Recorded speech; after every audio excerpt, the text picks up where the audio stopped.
Halo, assalamualaikum warahmatullahi wabarakatuh. Pagi ini hari Sabtu, so mudah-mudahan semangat ya karena ini weekend. Saya hari ini akan bahas tentang silaturahmi. Wah, boring ya. Anak-anak muda pasti bilangnya gitu ya. Oh, sabar dulu. Setelah pembahasan ini, saya yakin teman-teman pasti akan bilang bahwa silaturahmi itu penting dan kita harus gencarkan semangat silaturahmi. Oke, silaturahmi itu asal katanya kalau kita lihat dulu ya, sila itu tali, rahmi atau asal katanya itu sebenarnya bahasa Arab rahim, itu kasih sayang. Ingat Bismillahirrahmanirrahim. Rahim itu kasih sayang. Jadi tali kasih sayang itu maksudnya adalah yang membuat satu orang dengan orang lain itu saling menyayangi karena adanya tali itu. Jadi tali sudah. Nah, bagaimana caranya supaya tali itu bisa terhubung? Adalah dengan cara disambung. Jadi ada energi yang dibutuhkan untuk menyambungkan. Jadi tidak langsung otomatis, tidak. Kita butuh usaha, kita butuh upaya untuk menyambungkan tali silaturahmi itu. Sehingga apa yang kita dapatkan? Wah, banyak. Kita mendapatkan banyak. Saya akan jelaskan dua manfaat dari silaturahmi itu sendiri. Kenapa sih kita penting untuk silaturahmi? Yang pertama adalah silaturahmi itu mengikis kesombongan. Anda merasa sombong, terus susah untuk dikikis, gampang. Silaturahmi aja banyak-banyak. Silaturahmi, lama-lama itu akan hilang sendiri kesombongan itu. Kenapa? Karena semakin banyak kita silaturahmi, ini semakin kebuka nih kepala kita. Iya, tentang apa? Tentang ternyata ada orang yang lebih ganteng dari kita, tapi nggak sombong. Hilang tuh sombongnya. Ternyata ada orang yang lebih kaya dari kita, tapi tidak sombong. Hilang sombong kita. Itu pasti otomatis. Ternyata ada orang yang lebih sehat dari kita tapi tidak sombong, itu pasti hilang kesombongan kita. Ya, saya sempat silaturahmi ke Bandung, ketemu dengan anak muda pengusaha, omsetnya 700 juta sebulan. Itu dibilang kotor sih, tapi kalau saya 700 juta sebulan kotor, wow, bersihnya berapa? Kita mau bilang bersihnya setengahnya, 350 juta, itu juga banyak.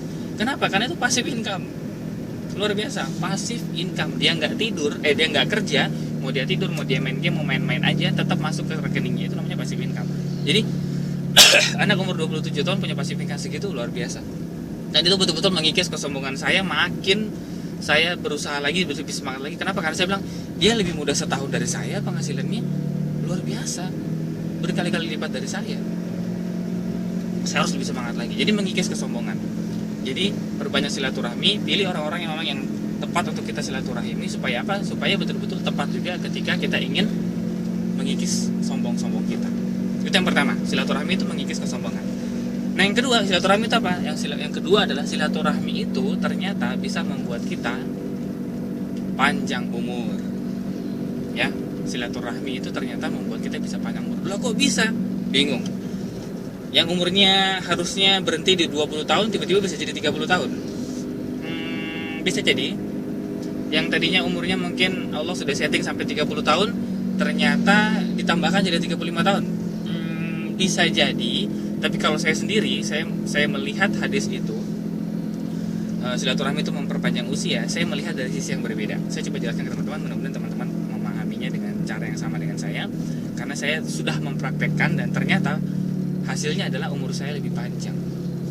Sekarang perhatikan seperti ini ya teman-teman. Ada orang sukses membangun bisnis selama waktu 10 tahun misalnya. Kita mau sesukses dia. Ya, kita mau sukses dia. Pertanyaan saya, apakah kita harus membuang waktu, apakah kita harus membutuhkan waktu yang sama seperti dia, 10 tahun juga? Ya, pikir-pikir dulu, sambil pikir-pikir saya perbaiki kameranya dulu. Ya. Apakah kita harus membutuhkan waktu yang sama, 10 tahun juga? Sabar dulu. Kalau kita belajar pada dia, orang yang sudah sukses banget ya, sukses banget tadi, dan dia butuh waktu 10 tahun, dan kita belajar sama dia, semua trik-triknya kita pelajari, semua semua kesalahannya kita pelajari, semua trik-triknya yang jitu itu kita pelajari. Akhirnya apa yang terjadi? Kita bisa sesukses dia, sama suksesnya, sama kekayaannya, mungkin ya plus minus. Tapi nggak butuh waktu 10 tahun, hanya butuh waktu 3 atau 4 tahun aja. Wow, gimana caranya? Caranya adalah karena kita belajar dari kesalahan dia dan kita tidak perlu melakukan kesalahan yang sudah dilakukan oleh orang lain. Ya, itu sebabnya pengalaman orang lain itu berkah buat kita. Terus yang berikutnya apa? Yang berikutnya kita hanya melakukan hal-hal jitu yang sudah dia lakukan, sehingga membuat kita sukses secepat mungkin. Kalau orang sukses 10 tahun dan kita hanya butuh waktu sekitar 4 tahun, 6 tahun itu hemat nggak? Hemat tuh, ya. Nah kalau 6 tahun kita hemat, 6 tahun kita bisa bikin yang lain. Kita bisa bikin yang lain. Sementara orang yang pertama yang kita belajar dari dia, suksesnya 10 tahun, 6 tahun berikutnya dia baru melakukan hal yang lain. Kita sudah bisa melakukannya di 3 tahun pertama. Artinya kita hemat 6 tahun umur. Nah pertanyaan saya, kalau kita hemat 6 tahun umur kita panjang nggak? Iya panjang. Karena kalau saya sih melihat definisi hadis itu adalah panjangnya umur adalah efektifnya umur. Jadi umur kita tuh efektif sekali. Jadi 10 tahun itu kita bisa melakukan banyak hal yang penting-penting karena kita belajar dari kesalahan dan pengalaman orang lain. Memang pengalaman itu membuat kita lebih hebat, lebih pintar, lebih sehat, lebih bijak, ya. Makin banyak pengalaman, makin banyak kesalahan, kita makin pintar. Tapi ingat, umur kita tidak cukup panjang ya untuk melakukan semua kesalahan penting yang ada di muka bumi ini. Itu sebabnya kesalahan orang yang orang lain sudah lakukan tidak perlu kita lakukan kembali. Ya, ada 2 jalan, A, B ada lubangnya. Kita dikasih sama orang, B ada lubangnya dan gak diperbaiki sampai hari ini. So jangan lewat sana, kalau tidak kamu akan butuh waktu panjang. Kenapa? Karena mobilmu akan masuk ke dalam, kamu akan butuh waktu lama untuk mengeluarkannya. Tetap akan sampai juga di tujuan C. Nah, saya kalau udah kasih nasihat begitu, saya pilih jalan apa? Ya jalan A. hemat waktu, hemat umur, efektif umur kita. Dengan kata lain, panjang umur kita. Ya, jadi PO sama dengan PK, pengalaman orang lain sama dengan pengalaman kita. Jadi silaturahmi manfaatnya adalah pertama, mengikis kesombongan kita, dan yang kedua adalah memperpanjang umur kita. Dengan cara gimana? Dengan cara mengefektifkan dari penggunaan usia yang harusnya kita jalani. Jadi lebih efektif usia itu. Kenapa? Karena kita hanya belajar hal-hal yang penting saja. So, teman-teman sudah bisa melihat begitu kerennya silaturahmi itu. Saya sejak di kampus memang saya sudah punya agenda, saya harus kunjungi 1 orang hebat setiap bulannya. 1 orang hebat setiap bulan. Untuk apa? Untuk saya mengikis kesombongan saya dan untuk saya belajar trik-triknya. Karena kalau caranya sama, hasilnya plus minus sama. Jadi saya ikuti cara-caranya dan hasilnya insya Allah plus minus sama. Selama yang lakukan itu manusia ya. Nah sekarang saya sudah sekarang 2015, saya lulus 2011, jadi 4 tahun ya. 4 tahun saya lulus dari kuliah, itu meningkat ya. Jadi sekarang sebulan saya bisa 3 atau 4 orang yang saya kunjungi. Dan itu kebanyakan mereka sangat senang, ya. Mereka sangat senang dikunjungi karena mereka juga senang berbagi. Itu sebabnya saya perbanyak terus, saya makin semangat silaturahmi. Supaya apa? Supaya saya banyak channel, banyak jaringan, banyak ide. Panjang umurku karena efektif umur saya, ya. Kata teman saya Bung Chandra, sekaligus guru saya, dia bilang bahwa kalau kita tidak punya network, kita not work. Jadi kalau nggak punya jaringan, kita nggak kerja. Betul. Itu sebabnya silaturahmilah sebanyak mungkin supaya jaringan kita lebih banyak, lebih luas.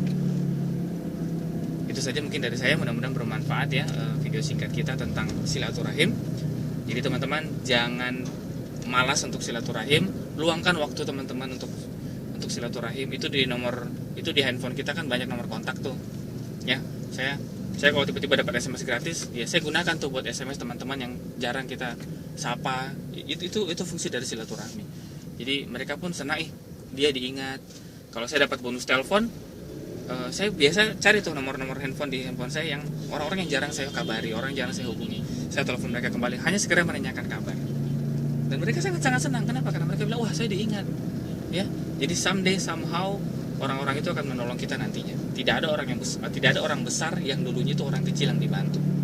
So teman-teman jangan sombong. Apa gunanya sombong kalau kita tahu bahwa no man is an island. Tidak ada orang yang benar-benar bisa menjadi mandiri. Tidak ada yang betul-betul bisa jadi single factor. Kita ini butuh orang lain. So jangan sombong. Salah satu cara mengikis kesombongan adalah silaturahmi.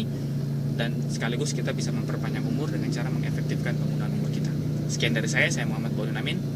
Kita ketemu lagi di Better Life video yang lainnya.